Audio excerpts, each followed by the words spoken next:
So you know that question, what do you want to do when you grow up? Often asked to children, sometimes a bit patronising. But I really vividly remember when I finally knew what I wanted to do when I grew up. I was in Paris, I was 17 years old, I was being immersed in French for my A-levels, and I found myself at the Louvre looking at this. What I could see was a fine network of steel rods and cables inside a glass pyramid, and I remember being absolutely fascinated by it.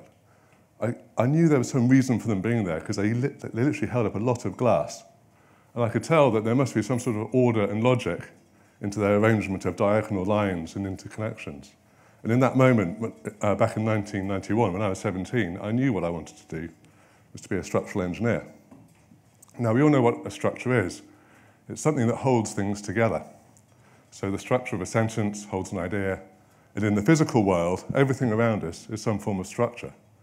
We're surrounded by materials and objects which are held up and held together as structures, both natural and man-made. And our job as structural engineers is to understand the nature of those materials. That means we need to understand how strong or weak they are, how stiff or flexible, and use that knowledge to assemble them and connect them into things that enclose space to form buildings or span gaps to make bridges. And we work as part of creative teams with other people, including architects, clients, other engineers, surveyors, builders and fabricators to build the world around us. And in my time, I've been lucky enough to work on everything from the Dublin Millennium Bridge back in my 20s at the start of my career to fairly unusual projects like this building in Southend, which was lifted onto the end of the pier in one piece, to more recently the tree house here at school. But some of the most interesting work I've done is with artists designing sculpture. And that's because we're trying not to design a structure, or as artists often call it, an armature, but to make the artwork itself stand up. And whether it's this acrobatic stunt plane sculpture in Heathrow that's as long as a jumbo jet and is made of tens of thousands of steel, plywood and aluminium parts, or the statue of the suffragist Millicent Fawcett in Parliament Square, whose body is made of cast bronze that's welded together, it's structural right down to her fingertips holding that banner. The aim is the same, to make art into structure and structure into art. We often call it, across all disciplines, the art of engineering. Now, talking of art, this is an art gallery. It's nothing to do with me. It was an early work of Norman Foster, who's a well-known architect. And it's called the Sainsbury Centre in Norwich. And it's also the subject of an interesting and important question. It was asked by Richard Buckminster Fuller, who was an architect as well, but also a polymath and an early environmentalist. And the question was, how much does your building weigh, Mr. Foster?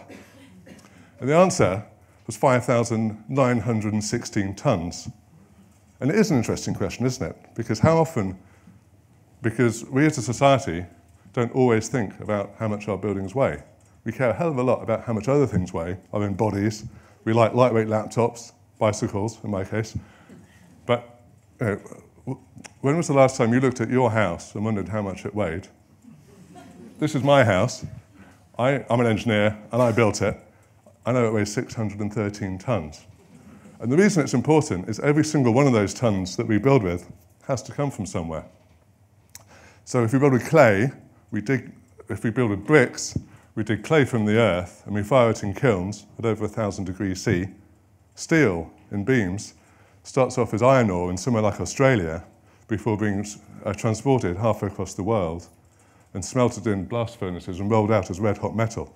And concrete especially, it's sand and stone glued together by cement. And making that cement involves burning lime and clay in a rotating kiln like this, 1,400 degrees. So making the building materials that we construct with uses an awful lot of energy. And generating that energy creates carbon emissions, which is a leading source of global heating. So what it means is that those materials have carbon emissions embodied in them from how they were made. And it's a big issue. Whilst we're familiar with the idea of, say, flying to New York and it generating half a ton of carbon, well, a half-ton steel beam has a ton of carbon embodied in it from how it was made. And it's a big issue because the built environment is literally massive and it's all around us. Concrete is humanity's second most used material after water, and the cement that binds it together creates 8% of all human carbon emissions. In fact, about 40% of all our carbon emissions come from living in and building the world around us. Some of this is from energy in use, lighting on me now, heating, air conditioning.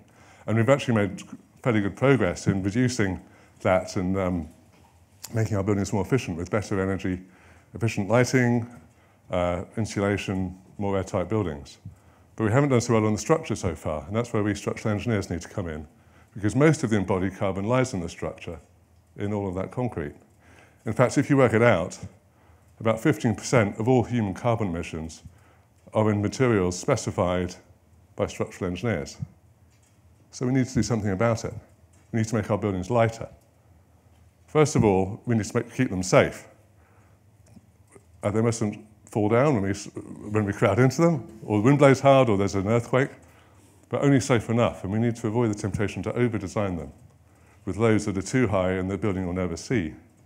We can actually use lower carbon materials, stone for instance. We can quarry stone and build with it straight away, no kilns involved. Or timber. If we grow a ton of timber in a tree, it actually absorbs 2 tons of carbon. So we can lock carbon away in our buildings if we build them from wood.